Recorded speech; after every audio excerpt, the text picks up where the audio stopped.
Last time I was here, we were talking baking tools and essential equipments to help you get great baking results, especially if you're a beginner. Today, in episode 2 of Baking Basics, I'm going to be handing you 5 tips or perhaps 6 as a bonus to help you achieve great results, especially if you're a baker who has just started baking or you're looking to advance from your hobby baking into making it something rather special.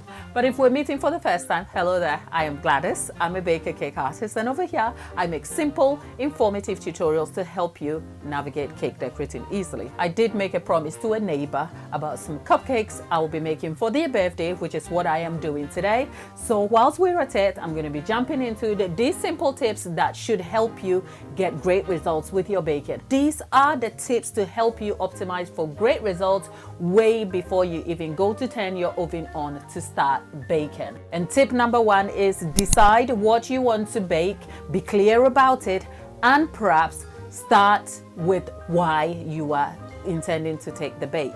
You'll be surprised, some of us who have busy minds who get excited and yet overwhelmed at the same time at the prospect of different choices. Identifying the exact reason why you want to undertake a specific bake and why will help you optimize for better results. So for instance, if you're wondering if you want to make cakes for your friends just because you fancy sharing your goodies, or it's a neighbor's cupcakes you're making like I am doing today, being clear on it cuts out any distractions and will help you focus.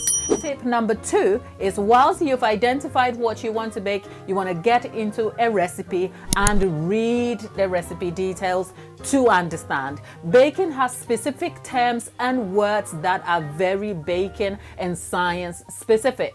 So understanding your recipe with the exact terms and the requirements in your recipe notes will help you get better results with your baking. With that said, it's worth adding that in baking you will find words like folding, whisking, mixing.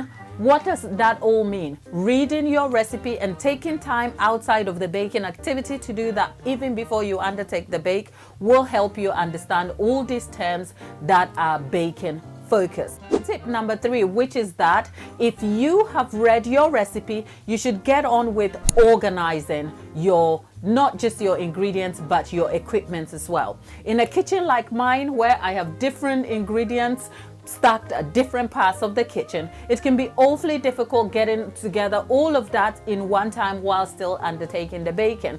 And I guess that could be you when you have a kitchen where things are arranged in different parts of the kitchen.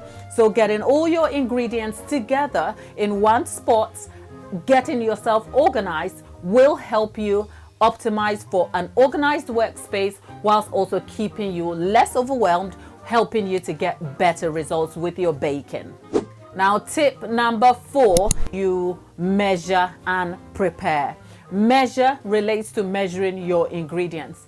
Baking is precision cooking that requires specific measurements and details to get great results. So being able to measure the specific things that you are required or need for your baking will help you get great results. Dare I say that prepping also includes having to do the other tasks that are related to organizing your ingredients and tools, in which you want to line your cupcake liners like I am doing right here, or perhaps you want to line your baking tins if it calls for that as well. Doing all of these things in advance will help you keep organized, keep your pace, and help you get better results. Now, the next tip after organizing and prepping is making sure that when you come to baking, you adhere to the specific processes and phases that are required in your baking process. Why is that important? You will find that the process of baking is broken into specific parts,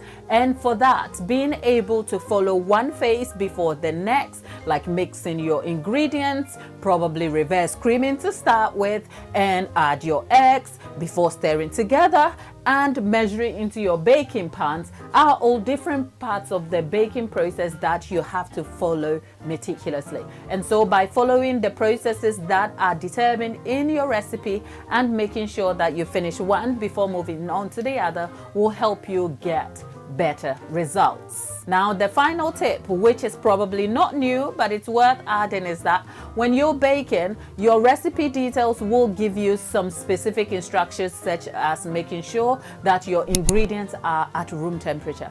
Not all baking ingredients or baking specific items require ingredients to be at room temperature, but for most parts you will find out that baking a cake requires your ingredients to be at room temperature. So for instance, if your eggs are not at room temperature for you, you want to dump them in a bowl, pour some lukewarm water over that, set them aside for perhaps 10 minutes, and they will come to room temperature. If your butter is still solid even when you've left it over a countertop for 24 hours, especially in cold places like in England when this is likely to happen, you want to make sure that you can take the butter apart, probably in a microwave. But there are tips I watched on the internet on how you can get your butter to come to room temperature rather quickly for you. And also, if your liquids are still cold even at room temperature, because yet again England is a little bit cold, then perhaps you want to put them on a microwave or set them in a container over lukewarm water, and they will come to room temperature for you. And with all that said, it's worth mentioning that as the process developed, I used all these tips to get myself to these cupcakes, which I will be handing to a neighbor. Hopefully they are of great results and ones to be enjoyed. Happy baking! I'll see you in my next video.